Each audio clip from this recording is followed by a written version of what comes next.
जय श्री राम, जय बजरंग बली। इस कलयुग में यदि कोई देवता सबसे शीघ्र प्रसन्न होते हैं तो वे हैं श्री हनुमान जी। जो नाम ले वही पार हो जाए, जो शरण आए वही सुरक्षित हो जाए। आज हम सुनेंगे श्री हनुमान जी की वो दिव्य कथा जिसे सुनकर डर भाग जाता है, मन शांत हो जाता है और जीवन में आशा जाग उठती है। अंजनी माता और पवन देव की कथा बहुत प्राचीन समय की बात है। दक्षिण भारत के एक पर्वत पर अंजना नाम की एक अप्सरा तपस्या कर रही थीं। पूर्व जन्म के श्राप से मुक्त होने के लिए उन्होंने भगवान शिव की कठोर तपस्या की। एक दिन शिवजी प्रसन्न हुए और बोले, हे अंजने, तुम्हें ऐसा पुत्र प्राप्त होगा जो मेरे अंश से उत्पन्न, विष्णु का परम भक्त और तीनों लोकों में अमर कीर्ति वाला होगा। उसी समय पवन देव ने अपने तेज से दिव्य प्रसाद अंजना माता तक पहुंचाया और इस प्रकार हनुमान जी का जन्म हुआ। जन्म लेते ही बालक हनुमान का शरीर वज्र के समान कठोर और तेज सूर्य जैसा तेजस्वी था। सूर्य को फल समझ लेना। एक दिन बाल हनुमान ने आकाश में लाल लाल सूर्य को फल समझ लिया। वे छलांग लगाकर सूर्य को पकड़ने दौड़ पड़े। पूरा आकाश कांप उठा।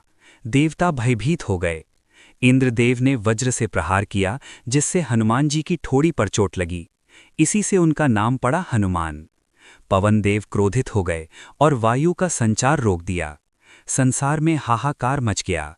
तब ब्रह्मा, विष्णु, शिव सभी ने बाल हनुमान को वरदान दिए। ब्रह्मा, अमरता। विष्णु, कोई अस्त्र असर न करे। शिव, मेरे समान बल। अग्नि, अग्नि से रक्षा। हनुमान और शिक्षा। बाल हनुमान अत्यंत चंचल थे, ऋषि मुनियों को परेशान करते। एक दिन ऋषियों ने उन्हें श्राप दिया, जब तक कोई तुम्हें तुम्हारी शक्ति याद न दिलाए तब तक तुम अपनी शक्तियां भूल जाओगे। यही कारण था कि आगे चलकर हनुमान जी को अपनी शक्ति का स्मरण जामवंत जी ने कराया।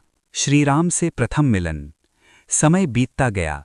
उधर अयोध्या के राजकुमार श्री राम वनवास में थे। ऋष्यमूक पर्वत पर हनुमान जी की भेंट श्री राम और लक्ष्मण से हुई। हनुमान जी ने ब्राह्मण का वेश धारण कर बात की, परंतु श्री राम मुस्कुराकर बोले, तुम साधारण वानर नहीं हो, तुम मेरे अपने हो। बस उसी क्षण हनुमान जी ने श्री राम को अपना सर्वस्व मान लिया।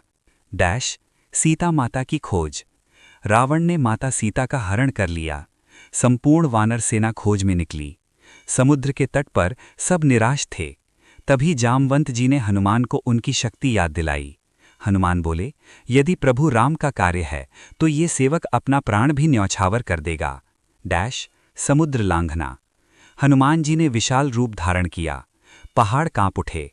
उन्होंने समुद्र से कहा, हे पवन पुत्र, मैं बाधा नहीं बन सकता। हनुमान जी ने एक ही छलांग में 100 योजन समुद्र पार कर लिया। लंका प्रवेश और सीता दर्शन। लंका में लंकिनी ने रोका। हनुमान ने उसे दंड दिया। अशोक वाटिका में माता सीता दुखी बैठी थीं। हनुमान जी ने राम की अंगूठी दी। सीता की आंखों से आंसू बह निकले। हनुमान बोले, माँ, राम आ रहे हैं। लंका दहन। रावण के आदेश से हनुमान की पूंछ में आग लगाई गई। हनुमान मुस्कुराए। अब लंका जलाने का समय आ गया है। पूरी लंका धधक उठी, पर अशोक वाटिका सुरक्षित रही। संजीवनी बूटी। युद्ध में लक्ष्मण मूर्छित हो गए। हनुमान जी संजीवनी पर्वत उठा लाए। प्रभु राम की आंखों में आंसू थे। आज मैं अपने सेवक का ऋणी हो गया। राम राज्य और हनुमान। रावण वध हुआ। राम राज्य स्थापित हुआ। राम बोले, हनुमान, क्या वर चाहते हो? हनुमान बोले, जहां जहां राम कथा हो वहां वहां मेरा नाम हो। कलयुग में हनुमान। आज भी हनुमान जी जीवित हैं। जो सच्चे मन से पुकारे, संकट कट जाते हैं, भय मिट जाता है, रोग दूर हो जाते हैं। हिब्बो उपसंहार। हनुमान जी केवल देवता नहीं, वे आस्था हैं, विश्वास हैं, साहस हैं।